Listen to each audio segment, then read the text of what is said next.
Assalamu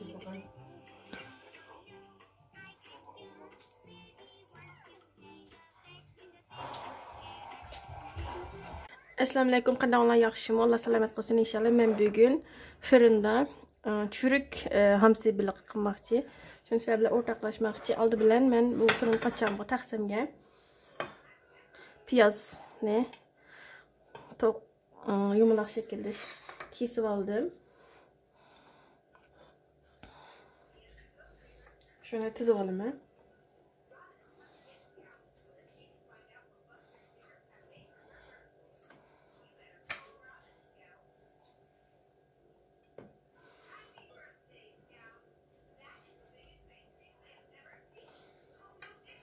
Tembelimiz için piyazlımız. Tam aklıma piyaz bulması bulmaydı. Bu şekilde piyazını tuzab aldım. Tuzu biliqimizni oldi bilan tuzlaymiz. Men bir choy qoshiqqa tuzni tuzlayman. Buni bir tuzlab turamiz. Agar vaqtinglar bo'lsa, bir soat tuzlab bulab, to'natqonlarda saqlab, undan keyin pishirsanlar bekroq tamlik pishidi.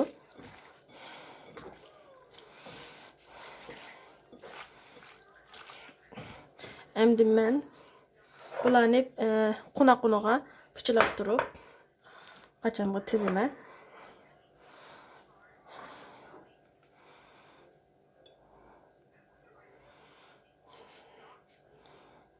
Şuradan müşaretli.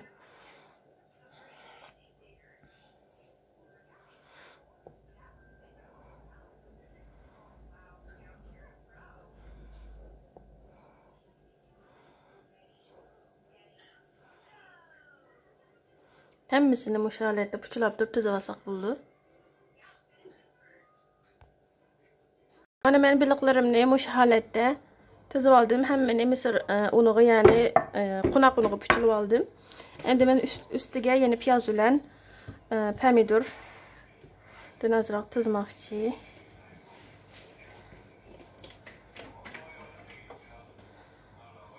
Aslida pomidorning kichikroqi bo'lsa bekroq yaxshi bo'ladi, lekin kichikroqi yo'q bo'lib qoldi. O'sha uchun Müşaretli tuzab oldim. Endi buni men tepsiga texmi tembemek uchun ko'rganinglardek tuz, qarmuch, soqqan un lazım. Uni men bir qachamga to'kib olaman. O'zinglar muvaffaqiyatli ben bir choy qo'shqidan ishlatdim, bir choy qo'shqidan ozroq jiq. Buning hamda men 3 tomoq qo'shqi etrafida zeytin qo'yaman.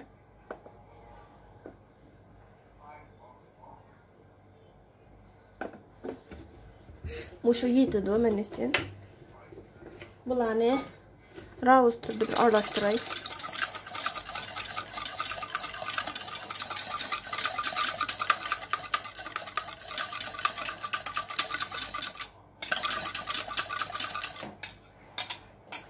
Şöyle aralashtirib oldim. Endi buni ustiga biliqimizning ustiga to'kamiz. Agar mumkin bo'lsa debman, furchi bilan sursam ham bo'laveradi. Men hozir bu qog'ini bilan birga buningda yana mushunalam yegizatsam bo'laveradi. Yana o'xshashlam. Pishidi.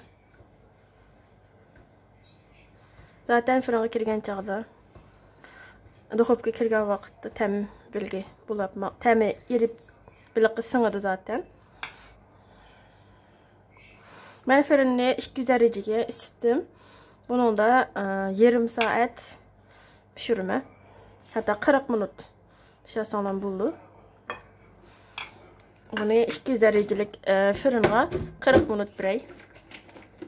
Biliqlarimiz pişib chiqdi, mush holatda. Shunchalik churuk yaxshi chiqdi.